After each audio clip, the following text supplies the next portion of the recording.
مصطفیٰ کریم صلی اللہ علیہ وآلہ وسلم نے ارشاد فرمایا، مومن ایک سوراخ سے 2 مرتبہ نہیں ڈسا جاتا۔ چونکہ ہمارا دین بہت خوبصورت دین ہے اور معاملات کو اچھی طرح سے غور و تدبر کے ساتھ سوچنا، ان معاملات کو اچھی طرح ان کی تہہ تک پہنچنا اور پھر اس کے بعد کوئی رائے قائم کرنا، اس رائے کے بعد پھر آپ کا کوئی عمل روح پذیر ہو، تو یہ ایسا کوئی دین نہیں ہے کہ آپ سوچ فہم اور ادراک کو چھٹی دے دیں۔ تو اس لیے سارے امور کے اندر ہمیں معاملہ فہمی کا اور معاملات کی تہہ تک پہنچنے کا، تدبر کرنے کا، غور و فکر کرنے کا، معاملات کی اچھی طرح ٹو لگا لینے کا، اس کے عواقب و نتائج کو مد نظر رکھنے کا، ساری چیزیں ہمیں اس پہ غور کرنا ہوتا ہے اور پھر ہم کوئی فیصلہ کرتے ہیں۔ اور اگر ہم کسی امر میں کسی موقع پر نقصان اٹھاتے ہیں تو پھر دوبارہ ہم اس طرف نہیں جاتے، اس لیے کہ مومن ایک سوراخ سے 2 مرتبہ نہیں ڈسا جاتا۔ تو جس سوراخ سے آپ کو ڈنگ لگا ہے تو دوبارہ آپ کبھی بھی وہاں انگلی نہیں دیں گے، وہاں دوبارہ ہاتھ نہیں ڈالیں گے۔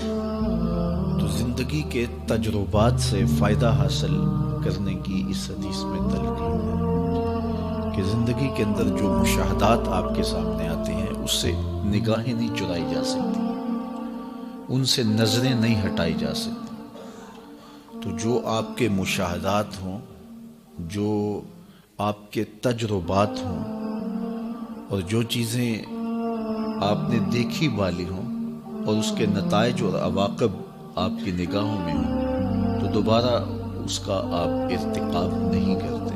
تو یہی چیز اس حدیث پاک میں بیان فرمائی گئی، اور یہ کوئی بھی عاقل ایسا نہیں کرتا کہ جہاں سے اسے ڈنگ کھانا پڑے دوبارہ وہاں ہاتھ ڈالے۔ تو یہ مومن کا انتہائی محتاط رویہ ہے جس کی نشاندہی کی گئی ہے کہ وہ معاملات کے اندر کس قدر محتاط ہوتا ہے اور اپنے طرز زندگی کو کس قدر منظم اور مرتب رکھتا ہے۔ نبی اکرم صلی اللہ علیہ وآلہ وسلم کا فرمان ہے، یہ مسلم نے کتاب الایمان میں روایت کیا، امام ترمذی نے بھی اس کو روایت کیا حضرت عبداللہ ابن عباس رضی اللہ عنہ سے۔ حدیث تو طویل ہے۔ ایک وفد حضور کی خدمت میں آیا تھا، تو اس وفد کی اچھی خصلتوں کو دیکھ کر کے حضور نے ان کی تعریف فرمائی تھی۔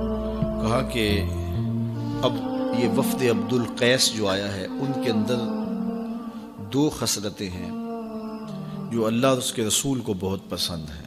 2 خصلتیں اللہ کو بھی پسند ہیں، اس کے رسول کو بھی پسند ہیں۔ وہ 2 خصلتیں کون ہیں؟ الحلم والانات، ایک بردباری اور ایک معاملات کی چھان بین، سمجھداری اور اچھے انداز سے اس کی دیکھ بھال اور سوچ سمجھ اور تدبیر۔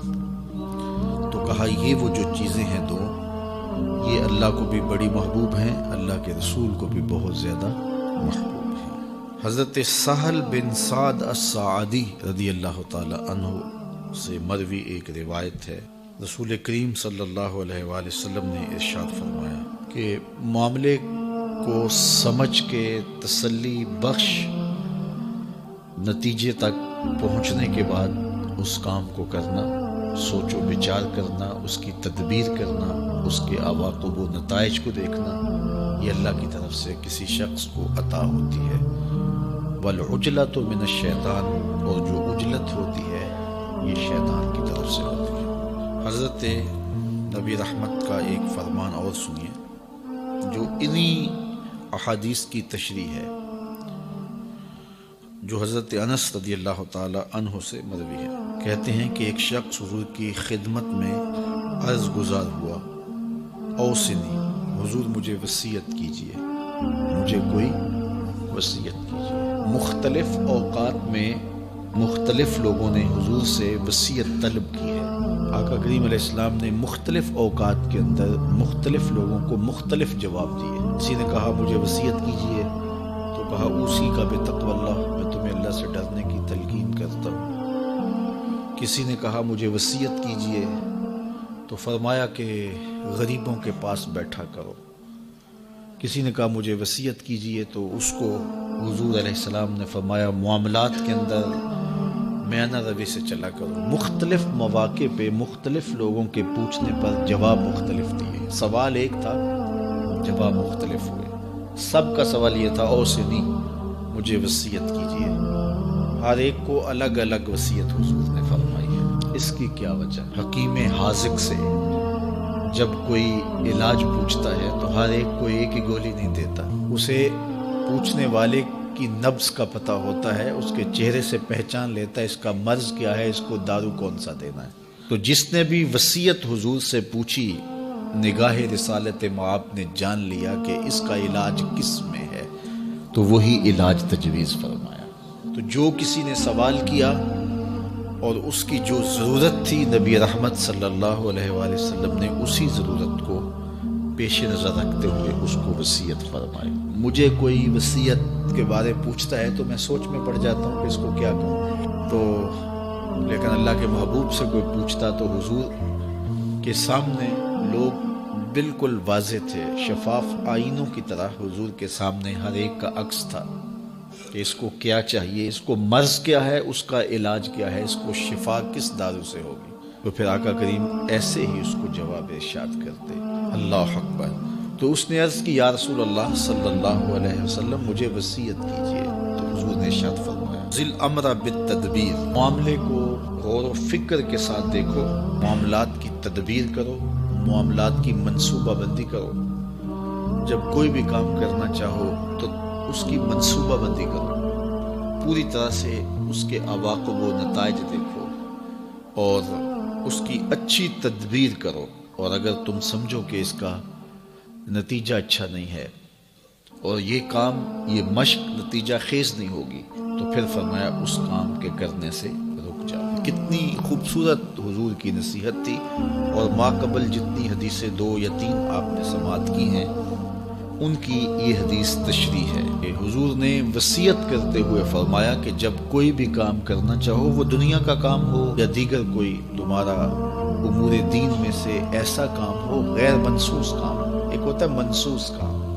نماز پڑھنا ہے تو اس کے لیے سوچو بچار تو نہیں کرنے، نماز تو پڑھنی ہے. روزے کے لیے سحری کے وقت بندہ سوچنے لگ جائے کہ میں روزہ رکھوں کہ نہ رکھوں، ان امور پر تو سوچو بچار نہیں کرنی ہے. سوچو بچار ان امور پہ کرنی ہے کہ جن کی منصوبہ بندی آپ نے کرنی ہے اور جن چیزوں کا ایسی چیزوں سے تعلق نہیں ہے. تو وہ کوئی آپ کام کرنے جا رہے ہیں تو اس کی پھر آپ نے منصوبہ بندی کرنی ہے. تو اسی طرح دنیاوی امور کے اندر بھی کچھ کام ہیں تو وہ تو آپ روزمرہ کی روٹین کے مطابق کرتے ہیں. اس میں تو ظاہر بھوک لگی ہے تو کھانا کھا لینا ہے، بات ختم. لیکن اور بہت سارے دنیاوی امور ہیں. بچوں کے رشتے کرنے ہیں آپ جو ہے وہ گھر بنانا چاہتے ہیں تو آپ کہاں بنائیں، وہ منصوبہ بندی کریں گے کہ ہمسائے کیسے ہوں، کس سوسائٹی میں اپنا گھر بناؤں کہ میرے بچوں کا دین بچ سکے، میری نسلیں محفوظ رہ سکے.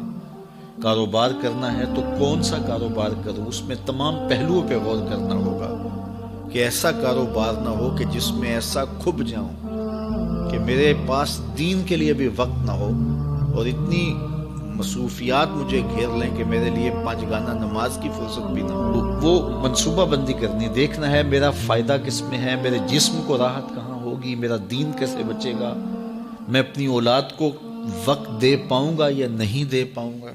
تو سارے امور پر غور و فکر کر. اسی طرح اور بہت سارے امور ہیں دنیا کے، اس طرح دینی امور ہیں بہت سارے.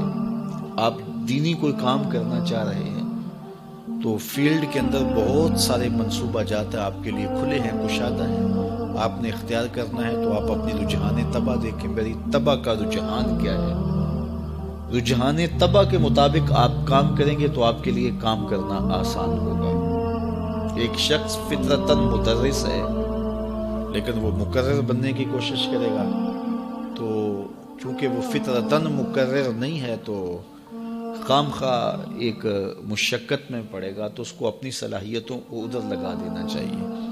ایک شخص کی طبع کے اندر جو ہے وہ تقریری صلاحیتیں ہیں تو وہ محرر بننا چاہتا ہے تو اس کے لیے یہ مشکل ہوگا کہ صلاحیتیں اس کو کسی اور جانب کھینچ رہی ہیں اور وہ اپنے آپ کو کسی اور سمت لے جا رہا ہے۔ اسی طرح مختلف امور ہیں جو اپنی طبع کو دیکھے، پھر دیکھے کہ مختلف امور ہیں، اس وقت حالات کا تقاضا کیا ہے، اس وقت امت کو سب سے زیادہ ضرورت کس چیز کی ہے۔ دیکھیے یہ کام بھی دین کا ہے، یہ کام بھی دین کا ہے، یہ کام بھی دین کا ہے۔ اب ان تینوں میں سے میں کون سا کام آسانی سے کر سکتا ہوں، مجھے پہلے تو اس کی ترجیح اختیار کرنی چاہیے۔ اس کے بعد ان تین کاموں میں سے اب یہ جو کام میں نے اختیار کیا ہے یا میں تینوں ہی کر سکتا ہوں تو اس میں سے میں کس کو اختیار کروں؟ تو میں اس کو اختیار کروں گا جس کی امت کو ضرورت زیادہ ہوگی، جس کی قوم کو ضرورت زیادہ ہوگی۔ اور اسی طرح پھر آگے اس کا جو طریقہ کار ہے وہ کیا ہوگا، اس کا کچھ تو حدود اور قیود شریعت اسلامیہ کی جانب سے متعین ہیں، آپ اس سے انحراف نہیں کر پائیں گے، لیکن کچھ چیزوں کے بارے میں آپ کو اختیار دیا گیا ہے تو اس میں آپ اپنے اختیار کو کیسے استعمال کرتے ہیں یہی آپ کی دانائی ہے، یہی آپ کی حکمت عملی ہے۔ تو وہی حکمت عملی آپ کی کامیابی کی ضمانت بنتی ہے۔ اور اسی طرح دیگر امور ہیں زندگی کے، اس میں تو یہ ساری چیزیں یہ دین سے ہیں۔ ایسا نہیں ہے کہ جدھر میں نے منہ اٹھا لیا اور ادھر میں چل پڑا، ایسا نہیں ہے، بلکہ مجھے اپنے معاملات کو مکمل تدبیر کے ساتھ، مکمل منصوبہ بندی کے ساتھ اپنے کاموں کا کوئی رخ متعین کرنا ہوگا، کوئی ترجیحات طے کرنی پڑے گی، پھر ان ترجیحات پر مجھے چلنے کے لیے دیکھنا ہوگا میسر وسائل کیا ہیں اور امت کی ضروریات کیا ہیں، پھر اس کے مطابق میں چلوں گا۔ اس طرح گھریلو زندگی کے اندر ہے، اسی طرح آپ کی کاروباری زندگی کے اندر ہے۔ بہت سارے لوگ ایسے ہوتے ہیں کہ ان کے پاس راس المال بہت تھوڑا ہوتا ہے، اتنا بڑا کاروبار شروع کر لیتے ہیں کہ پھر قرض اٹھانا شروع کر دیتے ہیں اور قرض میں جکڑے جاتے ہیں۔ تو وہ کہتے ہیں جی میں نے تو جو کاروبار کیا ہے مجھے راس ہی نہیں آیا۔ میاں تم نے پہلے سوچا سمجھا ہی نہیں ہے، پہلے تم نے دیکھا ہوتا کہ میری چادر کتنی بڑی ہے اور میں نے پاؤں کتنے پھیلانے ہیں۔ تو نے چادر سے زیادہ پاؤں پھیلا لیے اس لیے تو پریشان ہوا، تو تجھے چاہیے تھا کہ اس چادر کے مطابق پاؤں پھیلاتا۔ تو جو میسر وسائل ہیں اس کے پاس، تو ان وسائل کے مطابق جو میسر صلاحیتیں ہیں ان صلاحیتوں کے مطابق، تو یہ حکمت دین ہے۔ اور اللہ کے محبوب علیہ السلام نے ہمیں جو دین دیا ہے تو اس دین میں ہم یہ سب کچھ سیکھنے کو ملتا ہے۔ عبادات کے مجموعے کا نام ہی دین نہیں ہے کہ سجدہ ایسے کرنا ہے، رکوع ایسے کرنا ہے، قیام ایسے کرنا ہے، بس یہی دین نہیں ہے۔ باقی ادیان میں تھا کہ کچھ امور تھے، لیکن اسلام مکمل ضابطہ حیات ہے۔ ماں کی گود سے لے کر، پیدا ہونے سے لے کر لحد میں اترنے تک کوئی ایک لمحہ بھی ایسا نہیں ہے جس لمحے میں اسلام ہمیں رہنمائی نہیں دیتا ہے، ایک ایک لمحے میں ہمیں رہنمائی دیتا ہے۔ تو آقا کریم علیہ السلام سے جب اس نے پوچھا تو ظاہر ہے حضور نے اس کے حال کے مطابق اس کو جواب دیا۔ دیکھیے حضرت ابوبکر صدیق رضی اللہ تعالیٰ عنہ سارا مال لے آئے نا حضور کی خدمت میں، پیش کر دیا تو حضور نے ان سے وصول کر لیا۔ پوچھا ما ابقیت لأہلک یا ابا بکر، ابو بکر گھر والوں کے لیے کیا چھوڑا ہے؟ تو انہوں نے کہا ابقیت لہم اللہ ورسولہ، میں نے گھر والوں کے لیے اللہ اس کے رسول کی محبت چھوڑی ہے، محبت دے کے آیا ہوں، میرے لیے اللہ اس کا رسول ہی کافی ہے۔ تو حضور نے ان کا مال وصول کر لیا۔ اور ایک اور صاحب آئے ایک دوسرے موقع پر اور انہوں نے سارا مال پیش کرنا چاہا تو حضور نے فرمایا کہ نہیں، اپنے اہل خانہ کے لیے بھی تو کچھ رکھو نا، ان کو کنگال نہ کرو۔ اس سے سارا نہیں لیا، ان سے سارا لے لیا، چونکہ حضور دونوں کے احوال باطن کو جانتے تھے اور ہر شخص کی کیفیت سے حضور اچھی طرح واقف تھے اور ان کی ضروریات کو بھی جانتے تھے۔ اس لیے اللہ کے محبوب علیہ السلام نے دونوں لوگ ایک ہی عمل کر رہے ہیں لیکن ایک سے حضور قبول کر رہے ہیں، دوسرے سے قبول نہیں کر رہے۔ تو یہ ساری چیزیں ہیں، یہ حکمت ہے، یہ دانائی ہے، اور نبی کا منصب ہی یہ ہے، یعلمہم الکتاب والحکمہ ویزکیہم۔ نبی حکمت اور کتاب سکھاتا ہے اور پھر تزکیہ باطن کرتا ہے۔ تو یہ نبی کے منصب میں سے ہے تو اس نے کہا حضور مجھے وصیت کیجیے. تو فرمایا کہ جب تم کوئی کام کرنا چاہو تو اس کی باقاعدہ منصوبہ بندی کرو.